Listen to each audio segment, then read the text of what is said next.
Namaste and welcome. It was a quiet, overcast afternoon when Maya's world began to unravel. The once gentle hum of her life, filled with anticipation and excitement for the arrival of their first child, was shattered by a single, devastating confession.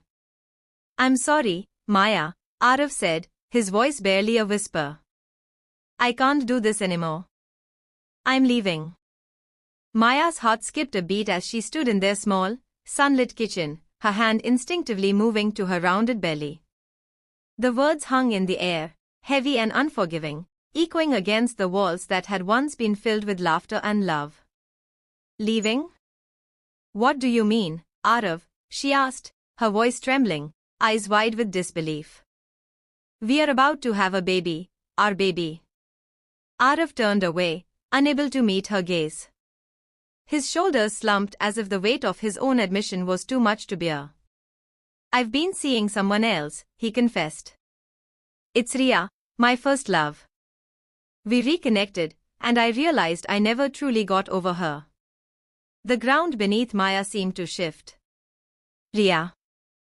The name that had always lingered in the shadows of their marriage, a ghost from Arav's past that she had thought was long gone. She had heard stories of Ria, of how she and Arav had been inseparable in their youth. But Maya had always believed that what they had built together was strong enough to overshadow a youthful romance. Tears stung her eyes, and her throat tightened. "But Arav, what about us? What about our family?"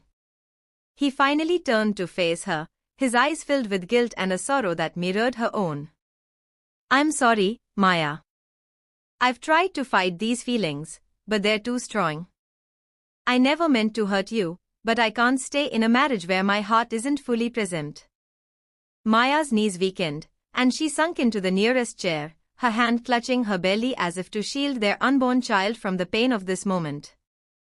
"How could you do this to us?" she whispered, her voice breaking. "How could you abandon me now, when I need you the most?" Arav took a step towards her but stopped, his face edged with regret. "I'm so sorry, Maya. I know I'm a coward, and I know I don't deserve forgiveness. But I can't live a lie. Not anymore."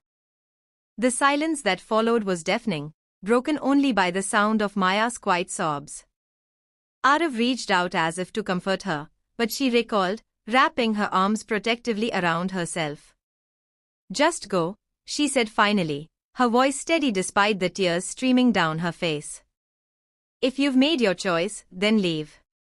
I don't want you here out of guilt or pity." Arav hesitated for a moment, his eyes searching hers for a sign of understanding or mercy. But there was none to be found. With a heavy sigh, he turned and walked towards the door, his footsteps echoing in the empty hallway. As the door clicked shut behind him, Maya felt a surge of despair unlike anything she had ever known. She was alone.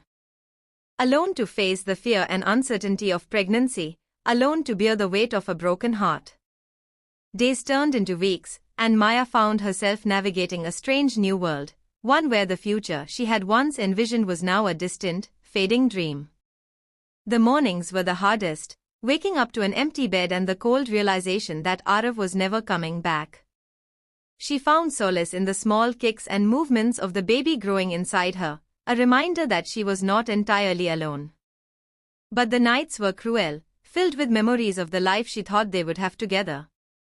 She often found herself standing by the window, staring out at the dark, starless sky, wondering if Arav was looking up at the same sky, thinking of her, of them.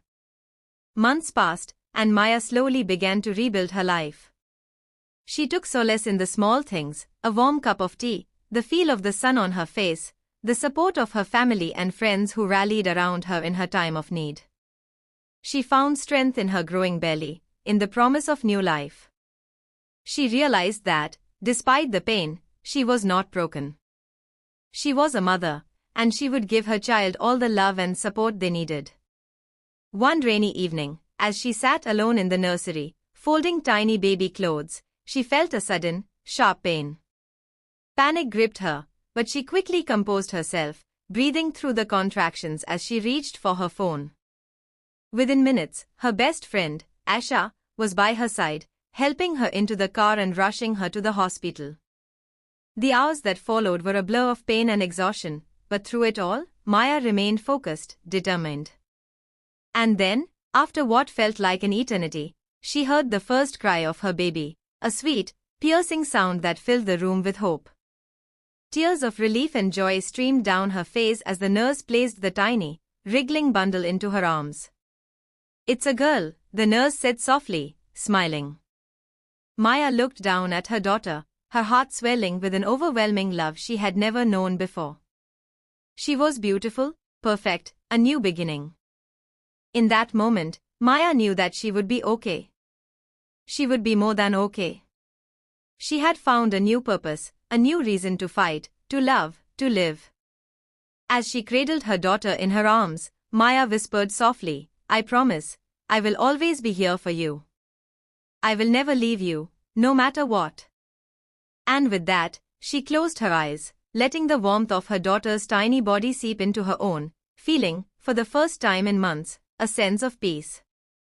Araf's betrayal had shattered her world, but in the ashes of that broken promise, she had found a new strength, a new hope.